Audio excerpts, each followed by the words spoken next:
about that. So my name is Magnus Bäck. I work at Access Communications with various tooling for our firmware platform, CI and whatnot. So today I'm going to be talking about continuing on what Christopher did, namely how do you get started with Eiffel, going a little bit deeper on various topics. So you're here. Many of you have listened to what Christopher said, so let's go a little bit deeper. Let's look at what events actually look like and go deeper on what different kinds of events there are and how they can interact to express different things. And also at the end, a little bit about the infrastructure that you do need, and a little bit on what your goals might be and how you should think about implementing Eiffel in your organization. So let's get very concrete for a while, so we're not talking about events without really understanding what an event actually is. So an Eiffel event is a data structure expressed as a JSON document. It looks roughly like this. It has a couple of fixed keys that you will always find. Going into a little bit more details here, you have the meta top level key that contains various types of meta information about the event. So first of all, it has an ID field, which uniquely identifies an event. It's a UUID, so obviously you don't reuse it, generate a fresh one every time. And this is the primary key to every single event. You also always find a type and a version field. Together, these select which schema can be used to validate or understand the event itself. Different events have different fields, and different versions of each event can have different fields and different value spaces for each field. Events are versioned independently of each other. So any consumer would have to be aware of these different versions to properly understand them. There's also a time field expressing the number of milliseconds since the epoch. So probably not used that often, but of course it's interesting if you want to compare, perform measurements of various kinds. There's also the data key, which is really the meat of each event. I've omitted the contents here for space constrained reasons, but this is where you will find the actual interesting payload. And there's also an array with links that we're going to talk a little bit more about next. But this is the general look of an event. So events typically have a size of maybe 500 to 800 bytes typically, but it depends on the event and how many links it contains and how much data it contains, obviously.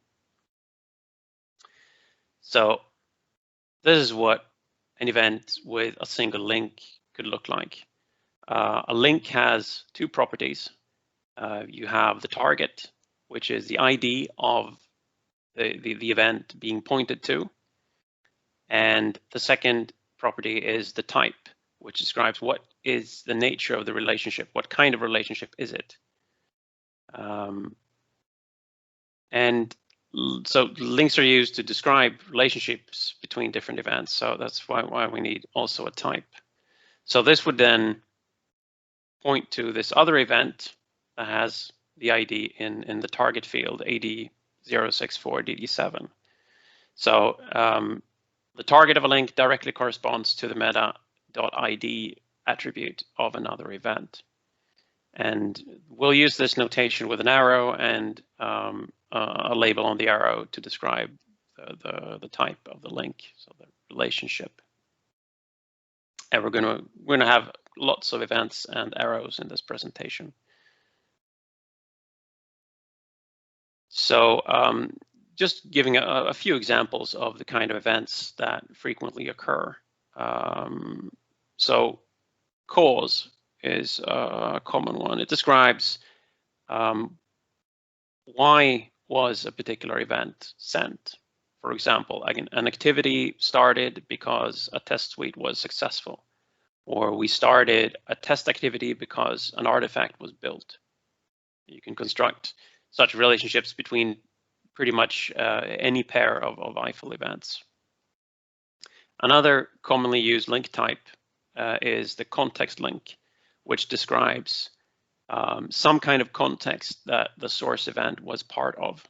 So the artifact was created in the context of an activity, or a test case was run in the context of a test suite, and so on. So let's go through actually most events grouped into various categories a little bit deeper than what Christopher talked about earlier. Just one more thing here. For brevity reasons, I've left out a few pieces in the event names. So all event names are named Eiffel something something event, but I'm leaving out the prefix and the suffix and just calling it by the unique part of the name. Otherwise, these slides would be very dense. They're still pretty dense in some cases. So let's start with artifacts. An Eiffel artifact describes some kind of data that's produced in the CI/CD system. Typically, one or more files produced by a build system, but you can describe really any kind of file. An artifact, as opposed to some other systems where an artifact is equal to one file, an Eiffel artifact can be comprised of multiple files. They could be logically grouped, but not independently useful. For example, a build might produce a number of files where the actual binary, well, there could be multiple binaries, of course, but one or more binaries and then other metadata files, maybe, I don't know, a generated changelog file, or some kind of description file describing the artifact. And it doesn't make sense to have those as separate artifacts. So they would typically be included in the same Eiffel artifact. All artifacts are described or identified using a package URL, which is something that seems to be gaining a little bit of traction. It's a way of describing a software package, where a software package is really the widest possible you might imagine. So here are a few examples here of a few different types. So the first component would describe the type of the package, and then you have namespace components and names, you have versions, and you have other means of specifying additional qualifiers. So when producing an Eiffel artifact, you would have to figure out what kind of identity does this artifact have.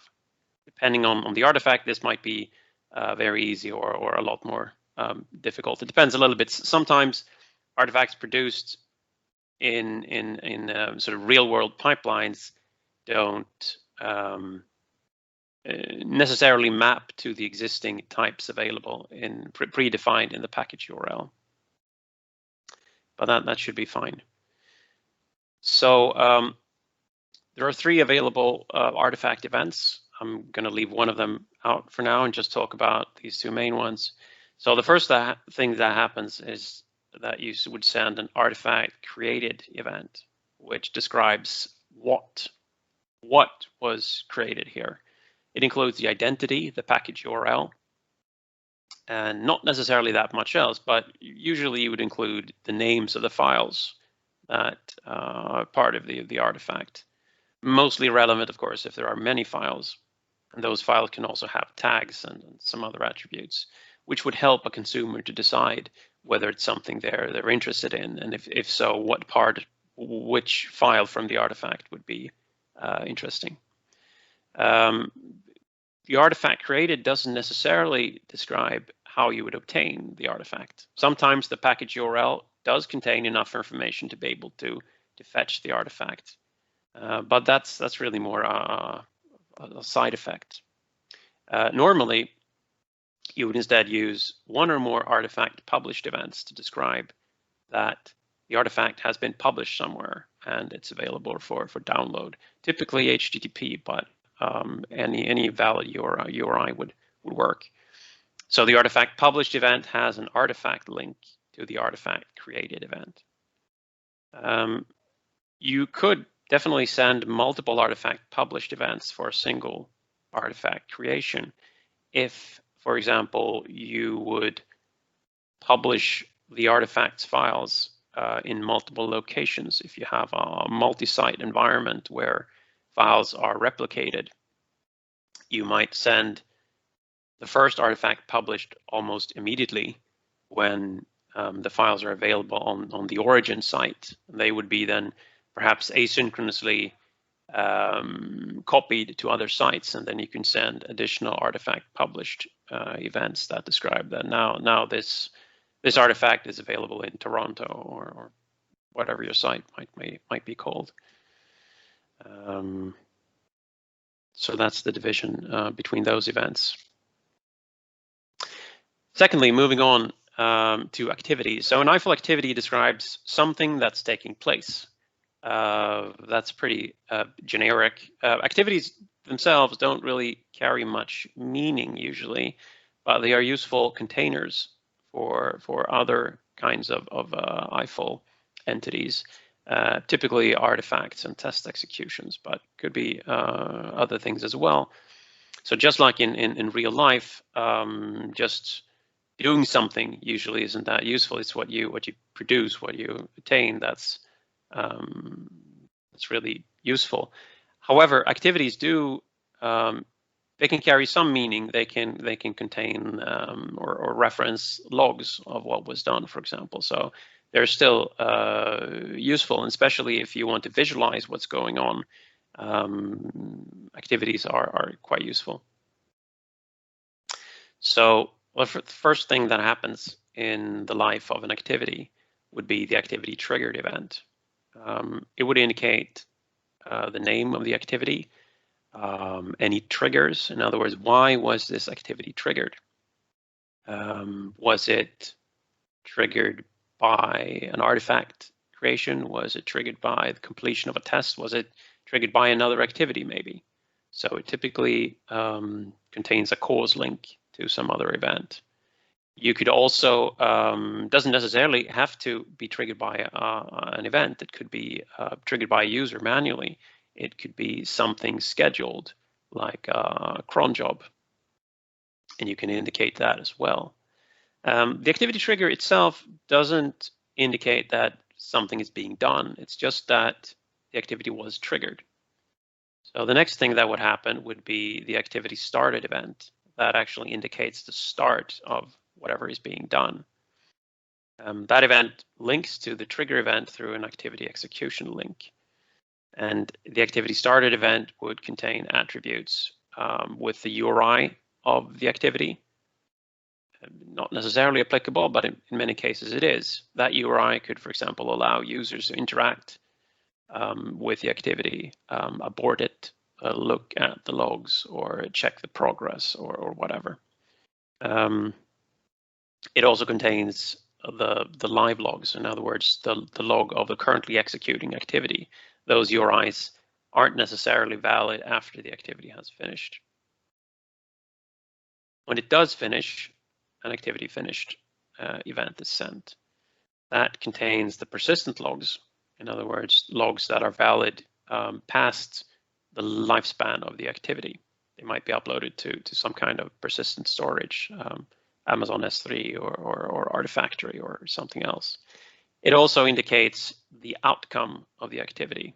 How did it go? Was it successful? Did it fail? Did it time out? Was it aborted by a user? So on.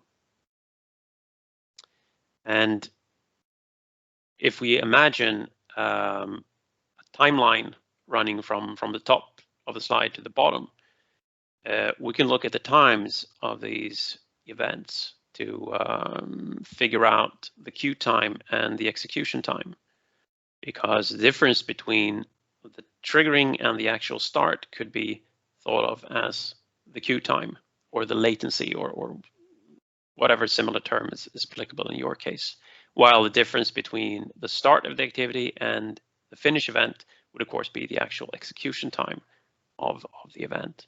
But The activity finished event itself does not contain any such timing information, but if you listen to these events, you can figure out, compute these times if that's interesting to you.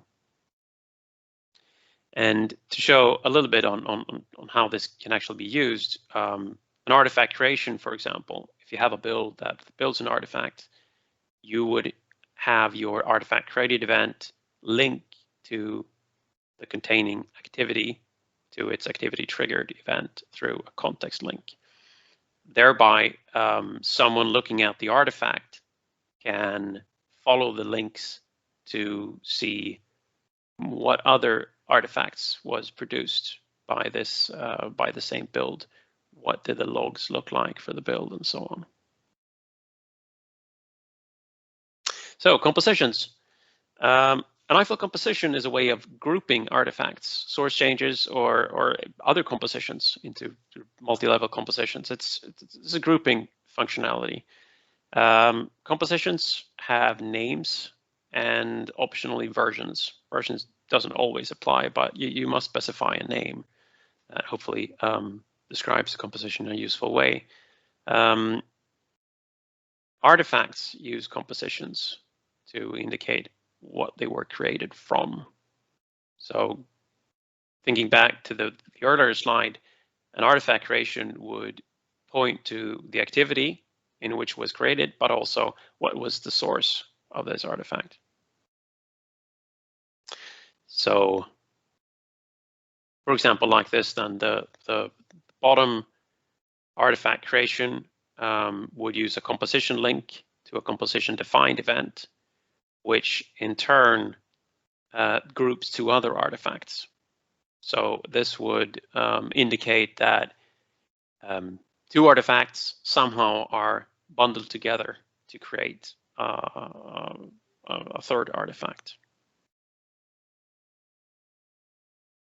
So tests, that's a large area. Eiffel uses various kinds of test-related events to describe what goes on during testing. Usually this would be automated tests, but you can certainly hook into your test management system, for example, and send Eiffel events for manually executed tests. That's totally fine. And you can also express the fact that they're manual in the Eiffel events.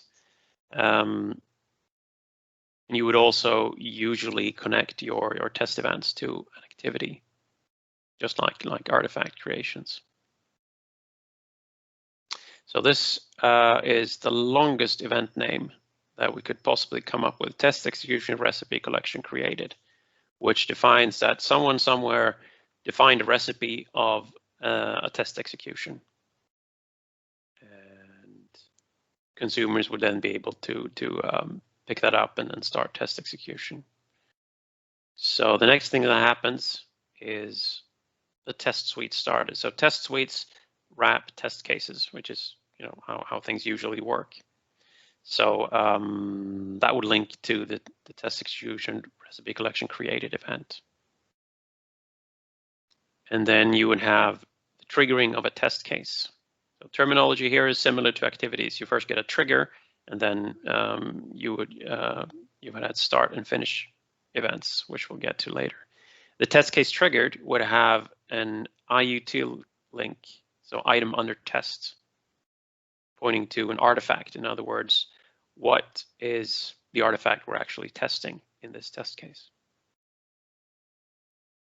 You would have a test case started that's sent when testing actually starts, and a test case finished when it's finished. And just like activities, the test case finished event would indicate how did it go. And finally, when usually you would of course have multiple test cases in a test suite, and when the test suite is done, you would have a test suite finished event. And this should, of course, you could also have multiple test suites pointing to the same execution recipe. Related to tests is the confidence level. So a confidence level declares that some set of Eiffel entities have been evaluated and found to achieve or not achieve a particular confidence level. So this is a more Sometimes it might map directly to a test suite. Test suite X was completed and it was fine. Other times it's higher up in the abstraction levels. So you could say that some particular artifact or a baseline is releasable, or it passed some kind of review step, or compliance evaluation, or whatever, that increased or decreased, for that matter, our confidence in this entity, typically an artifact or a composition. So you could also, like in this example, have multiple levels of confidence levels where they're aggregated. So we have the artifact here, which is evaluated in two ways. This confidence level modified event here might describe that a particular test suite passed, maybe the nightly tests. While this one here might describe that, oh yeah, we ran load tests, or manually performed security audit. And these two combined allowed us to send this confidence level event that expressed maybe that we are ready to release, we are ready to release this to beta customers, or maybe just move on to the next step in the test pipeline. So confidence levels are really just names of confidence levels that describe something to the organization and whether the confidence level was attained or if it was failed. So finally, the last group that we're going to look into is the source change. So source changes, they describe what goes on in the source code repositories. It theoretically could support any source code control system you might use. Most commonly used, of course, is Git. And with the links, we can link source changes to each other and thereby represent the whole history of a repository. We can look at how that could work. So there are two events in the source change category. You have the source change created, which really describes a proposed change to a repository. If you're using Gerrit, this would represent a patch set uploaded to a change.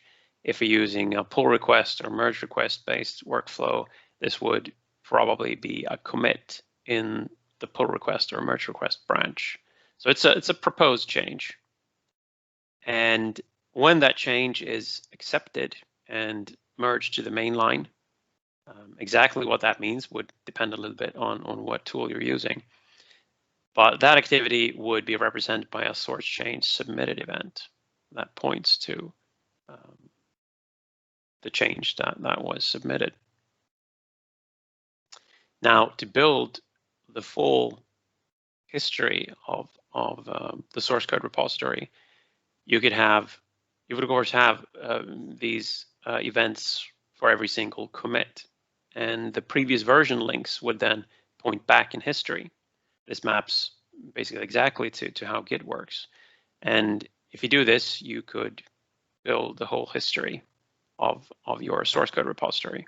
That would, of course, be quite a few events in many cases. But this would allow you to compare different releases